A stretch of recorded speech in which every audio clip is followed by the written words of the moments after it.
नमस्कार, आप देख रहे हैं कैपिटल टीवी का खास शो राहुल का अग्निपथ। मैं हूं परवीन। सुप्रीम कोर्ट से झटका और चुनाव आयोग से फटकार के बाद राहुल गांधी ने वोट चोरी का मुद्दा उठाया, लेकिन बचते बचाते आज राहुल गांधी ने एक्स प्लेटफॉर्म पर एक वीडियो साझा किया, जिसमें उन्होंने चुनाव आयोग का जिक्र किए बिना लापता वोट के मुद्दे को उठाया। राहुल ने इस वीडियो के कैप्शन में लिखा, चोरी चोरी चुपके चुपके अब और नहीं, जनता जाग गई है। लेकिन इससे राहुल गांधी की मुश्किलें कम नहीं हुई हैं। कर्नाटक में उनके अपने नेताओं ने ही उनके खिलाफ मोर्चा खोल दिया है। के राजन्ना की बर्खास्तगी को लेकर सियासी हंगामा जारी है। राहुल गांधी के फैसले से नेता नाराज हैं और इस बीच बीजेपी के सीनियर नेता BKN राजन्ना और उनके बेटे राजेंद्र राजन्ना को पार्टी में शामिल करने का निमंत्रण दिया गया। वहीं राज्य के मंत्री और सत्ता पर काबिज कांग्रेस के कुछ विधायकों ने भी राजन्ना से मुलाकात की और इधर कांग्रेस के विधायकों ने मंत्री सतीश जरकीहोली के साथ राजन्ना से उनके घर पर भी मुलाकात की और चर्चा की। यानी कर्नाटक में राहुल के खिलाफ बड़ा खेल होने वाला है। और इस पर चर्चा के लिए स्टूडियो मौजूद हैं कैपिटल टीवी के executive editor Rajeev Kumar. Sir, आपका बहुत बहुत स्वागत है। धन्यवाद। राहुल गांधी ने इस बार वोट चोरी का मुद्दा जरूर उठाया, लेकिन चुनाव आयोग से डरते हुए यहाँ पर वोट लापता का जिक्र कर रहे हैं। इसके पीछे क्या कारण है? देखिए, अभी थोड़ा सा धीमी गति से उठाए हैं, थोड़ा और धीमी होगी रफ्तार और फिर धीरे धीरे चुप हो जाएंगे। जिस तरीके से उन्होंने तेज आवाज में मुद्दा उठाया था, सावरकर नहीं हम गांधी हैं, माफी नहीं मांगेंगे, माफी मांगना पड़ा सुप्रीम कोर्ट जाके। उन्होंने तेज आवाज उठाई थी वीर सावरकर के बारे में कि देखो, वीर सावरकर ने अंग्रेजों के साथ कंप्रोमाइज कर लिया था। धीरे धीरे उनकी आवाज धीमी होती गई और सुप्रीम कोर्ट में मामला पहुंचा। सुप्रीम कोर्ट ने कहा, अगली बार अगर स्वतंत्रता सेनानी वीर सावरकर के बारे में ऐसे टिप्पणी की तो ये किसी के केस फाइल करने की जरूरत नहीं होगी, हम खुद ही स्वतः संज्ञान लेंगे और राहुल गांधी जेल के पीछे नजर आएंगे। राहुल गांधी उसके बाद चुप हो गए। उसी तरीके से अडानी अंबानी का मुद्दा उठाया, राफेल में चौकीदार चोर है का मुद्दा उठाया, चिल्ला चीख कर बोलते रहे और जैसे ही सुप्रीम कोर्ट में मामला पहुंचा, चौकीदारों ने ऐसा मानहानि का मुकदमा किया। राहुल गांधी ने माफी मांगी और कहा, मेरा इंटेंशन ये नहीं था कि हम चौकीदार समुदाय को बोले, हमने प्रधानमंत्री के लिए बताया, तो जो बोलना चाहते हो ही बोल दो, फिर ऐसी बातें क्यों बोलते हो जिसके लिए बाद में सफाई देना पड़े। अब वही स्थिति वोट चोरी के मुद्दे पर है जी। वोट चोरी के मुद्दे पर ये पहले इन लोगों ने SIR के खिलाफ अभियान चलाया। SIR के खिलाफ अभियान चलाते हुए पहले सड़कों पर हंगामा खड़ा किया, सुप्रीम कोर्ट में गए। सुप्रीम कोर्ट ने SIR को बताया कि ये संवैधानिक है। उसके बाद बोला, SIR की बात हम नहीं कर रहे, ये तो सही चीजें थी, SIR में जो प्रक्रिया है उस प्रक्रिया के खिलाफ हम बात कर रहे हैं, क्योंकि इस प्रक्रिया में कुछ गलतियां हैं।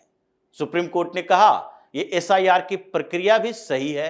उसके बाद ये लोग कह रहे हैं उसमें SIR की प्रक्रिया छोड़ दो, ये वोट जो फर्जी वोट हैं वो चोरी किए जा रहे हैं और इसमें चुनाव आयोग इन्वॉल्व है।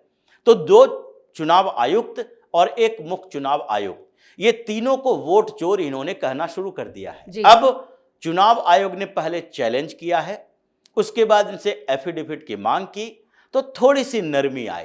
अब इसके बाद चुनाव आयोग लीगल बैटल की तैयारी कर रही है, तो उसके बाद ये चुप हो जाएंगे, क्योंकि जिस तरह के पोस्टर लगाए जा रहे हैं 2 चुनाव आयुक्त और मुख्य चुनाव आयुक्त, ये तीनों इलेक्शन कमिश्नर के खिलाफ, जिसमें इन तीनों का फोटो डाला जाता है, फिर पोस्टर में लिखा जाता है वोट चोर। अब चुनाव आयुक्त ये सोच रहे हैं कि वोट चोर अगर हम हैं तो साबित कर दो, और इसके लिए साबित कहां करना पड़ेगा? सुप्रीम कोर्ट में करना पड़ेगा।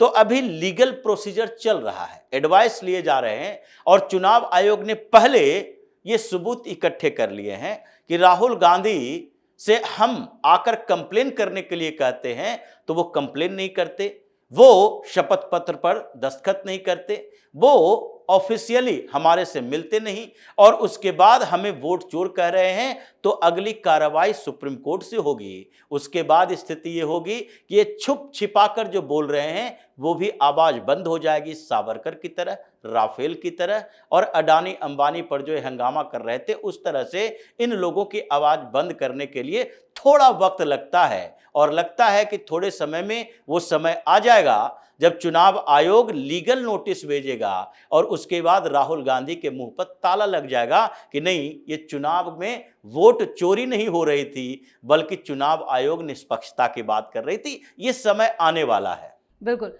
राजीव सर, इस दौरान कर्नाटक से जो आवाजें राहुल गांधी के खिलाफ उठ रही हैं वो क्या इशारा कर रही है? देखिए, कर्नाटक में आवाजें नहीं उठ रही है।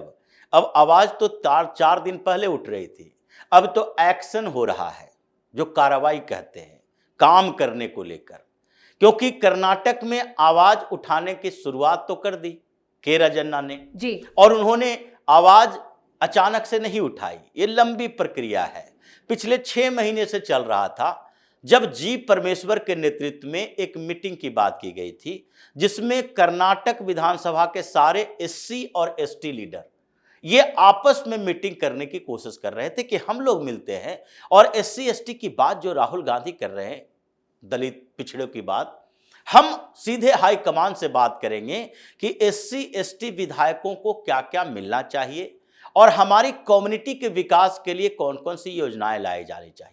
लेकिन जैसे ही एससी एसटी विधायक मिलने के लिए एक मीटिंग की बात की, सुरजेवाला के माध्यम से उन्हें रोक दिया गया और उसके बाद जी परमेश्वर के सपोर्ट में आए के राजन्ना, उनके सपोर्ट में आए सतीश जारकिहोली। लेकिन यह मामला चल ही रहा था कि फिर से यही के राजन्ना ने एक मामला उठाया कि जो कर्नाटक प्रदेश कांग्रेस कमेटी है उसका प्रेसिडेंट किसी एससी एसटी लीडर को होना चाहिए और उसके लिए इन्होंने नाम प्रस्तावित किया सतीश जारकिहोली का। सतीश जारकिहोली की बात करते रहे और इसलिए दोनों के बीच ट्यूनिंग भी अच्छी है, ये सब आपस में मिलजुल रहे थे। और इसी बीच ये राहुल गांधी का वोट चोरी आया और के राजन्ना ने देखा कि ये बढ़िया मौका है, क्योंकि अगर डीके शिव कुमार के खिलाफ बोल रहे हैं कोई बात नहीं है, क्योंकि सिद्धारमैया का सपोर्ट मिलता रहेगा।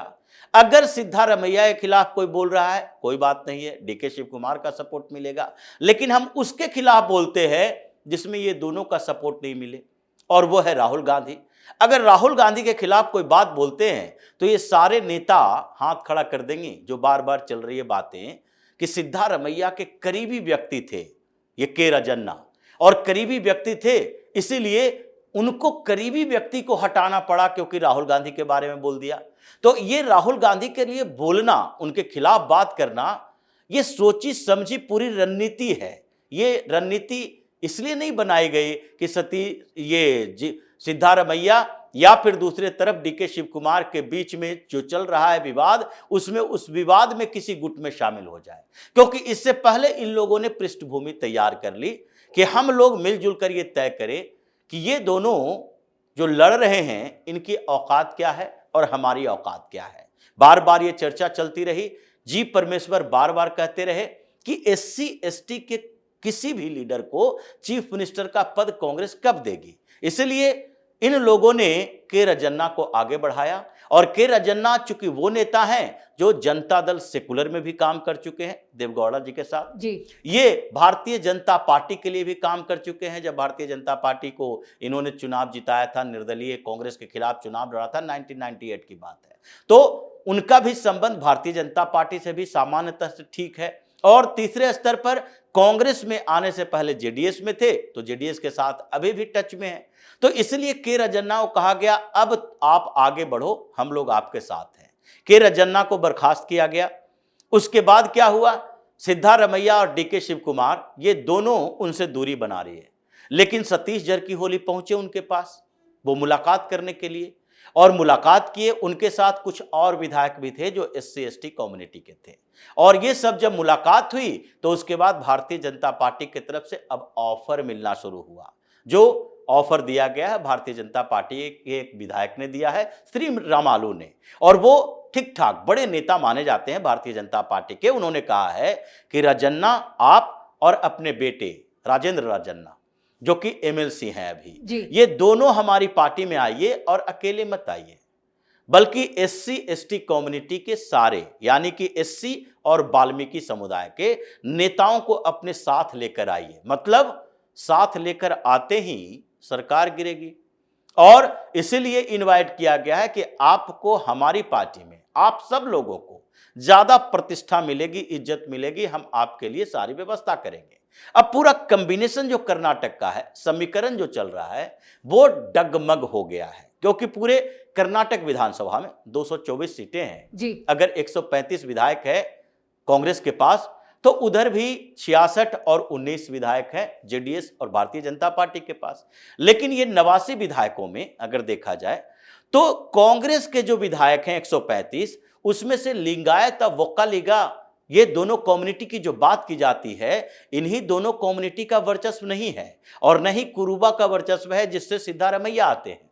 वोक्कालिगा से 23 विधायक हैं और लिंगायत 34 विधायक हैं, जबकि कुरुबा कम्युनिटी जिससे सिद्धारमैया आते हैं उसके केवल 9 विधायक हैं। लेकिन एससी एसटी के, ये कांग्रेस की बात कर रहे हैं, ओवरऑल नहीं, कांग्रेस में इतने संख्या इन लोगों की है। लेकिन दूसरी तरफ एससी एसटी जिसकी चर्चा भी चल रही है, जो आपस में मीटिंग कर रहे हैं, और इन्हीं एससी एसटी नेताओं के साथ पिछले दिनों बार बार डिनर पर बुलाकर मीटिंग किया था सिद्धारमैया ने, ताकि इन लोगों को अपने साथ रखेंगे तो कभी भी हमारी सरकार और सत्ता नहीं जा सकती है। क्योंकि अभी एससी के 21 विधायक कांग्रेस के अंदर है, और वाल्मीकि समाज, जो कि नॉर्थ इंडिया में कई जगहों पर वाल्मीकि समाज जो है वो एससी कम्युनिटी में आता है, लेकिन वाल्मीकि समाज जो है कर्नाटक में वो एसटी कम्युनिटी में आता है जी। तो इसीलिए वाल्मीकि समाज से 15 विधायक कांग्रेस के पास है।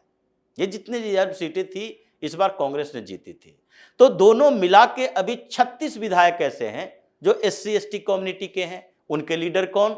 सतीश जरकीहोली, जो कि मिलने के लिए गए, के राजन्ना के साथ सपोर्ट दिखाया कि हम लोग आपके साथ हैं। और वो सतीश जरकीहोली कौन है? जो पिछले दिनों जब दिल्ली आए थे तो उन्होंने मुलाकात की थी जनता दल सेकुलर के नेता देवगौड़ा से जी। एचडी देवगौड़ा से के घर पे गए थे, उनसे मुलाकात की थी। ये पहले से चल रहा है, पृष्ठभूमि तैयार हो रही है कि कैसे कर्नाटक में पिछले बार जैसे ही 19-20 महीना के बाद कांग्रेस की सरकार गिरी थी, इस बार भी सरकार गिराओ। और इसमें ये दो बड़े नेता जो डींगे हाँक रहे हैं, डीके शिव कुमार हम मुख्यमंत्री बनेंगे, सिद्धारमैया हम मुख्यमंत्री बने रहेंगे, ये दोनों जो लड़ रहा है इसकी औकात दिखानी है। इसलिए सतीश जरकीहोली पहले जेडीएस से बात कर चुके हैं, देवगौड़ा से बात कर चुके हैं, यहां के राजन्ना से बात कर रहे हैं, और जी परमेश्वर पहले से बात कर रहे हैं कि देखो भाई, ये जो मुख्यमंत्री का खेल चल रहा है उसमें हम लोगों के किसी नेता का नाम की चर्चा ही नहीं होती है। तो हम एससी एसटी कम्युनिटी के उन विधायकों के साथ मीटिंग करेंगे। 36 विधायक हैं, जिसमें प्रियांक खड़गे भी है, ये मल्लिकार्जुन खड़गे का बेटा, ये भी दलित कम्युनिटी से आते हैं, तो उनकी बात तो हम नहीं करेंगे, वो तो पार्टी छोड़कर इन लोगों के साथ जाएंगे नहीं। लेकिन 30 से ज्यादा विधायक जो हैं इस कम्युनिटी के कांग्रेस के अंदर, जो इन तीनों चारों के गुट में शामिल हैं, मंत्री विधायक, ये सब मिलकर ये तैयार कर रहे हैं कि अगर डीके शिव कुमार अमित शाह से मुलाकात कर सकते हैं और वो कह सकते हैं कि वोक्कालिगा समुदाय के हम नेता हैं, और भाई चलो ये जो 23 विधायक हमारे पास हैं हमारी कम्युनिटी के, और दूसरी तरफ कुछ और लोग हैं जो हमारा सपोर्ट करने वाले हैं, हम सब लेकर सरकार बना लेंगे, सीएम बन जाएंगे, बीजेपी सपोर्ट कर देगी, तो हम लोग क्यों नहीं ये बात कर सकते? और ये बात कर सकते हैं तो इसलिए पूरी पृष्ठभूमि तैयार हो गई 30 से ज्यादा विधायकों के साथ, और उधर से भारतीय जनता पार्टी की तरफ से ऑफर भी आ गया। मतलब ये खेल अभी लगभग पक चुका है, खिचड़ी पक चुकी है, परोसना बाकी है। अब परोसा जा रहा है, ऑफर मिल गया तो इन लोगों को भी सोचने के लिए मौका मिल गया। अब कांग्रेस के अंदर कोहराम मचा हुआ है कि कहीं ये डीके शिव कुमार और सिद्धारमैया के बीच की लड़ाई में तीसरा कोई बाजी ना मार ले, कांग्रेस की सरकार गिर जाए और ये सारे लोग जाकर भारतीय जनता पार्टी के साथ नई सरकार बना ले। इसलिए परेशानी तो बड़ी है। ये 3-4 महीनों में जो कांग्रेस के अंदर चला है, और जो एससी एसटी के सारे लीडर एक साथ इकट्ठा हुए, मिले जुले, मुलाकात किए और के राजन्ना को आगे बढ़ाकर मोर्चा खुलवा दिया, मतलब साफ है ज्यादा समय नहीं है। ये नेतृत्व परिवर्तन की बात दिल्ली में बैठे ये कांग्रेस के नेता करते रह जाएंगे और वहां पर सरकार बदल जाएगी, क्योंकि अभी जो मीटिंग चल रही है उसमें 30 से ज्यादा विधायक जो हैं कांग्रेस के SC ST कम्युनिटी के, वो इस गुट में शामिल हैं जो कभी भी पाला बदल सकते हैं। चलिए, इस तमाम जानकारी के लिए और सटीक विश्लेषण के लिए आपका बहुत बहुत धन्यवाद। चुनाव आयोग के एक्शन से डरे राहुल गांधी अब वोट चोरी से वोट लापता पर आ चुके हैं, लेकिन उनका ये फेक नैरेटिव भी उनकी दिक्कतें बढ़ाने वाला है। कर्नाटक में भी राहुल गांधी के खिलाफ मोर्चा खुल चुका है। उनकी पार्टी के नेता ही बड़े प्लान के साथ सत्ता परिवर्तन की जुगत लगा रहे हैं, जिससे कर्नाटक में बड़ा खेल हो सकता है और सत्ता कांग्रेस के हाथों से जा सकती है। इस खास शो में इतना ही। वीडियो कैसा लगा कमेंट करके अपनी राय जरूर दें। वीडियो को लाइक करें, शेयर करें और कैपिटल टीवी को सब्सक्राइब जरूर करें। धन्यवाद।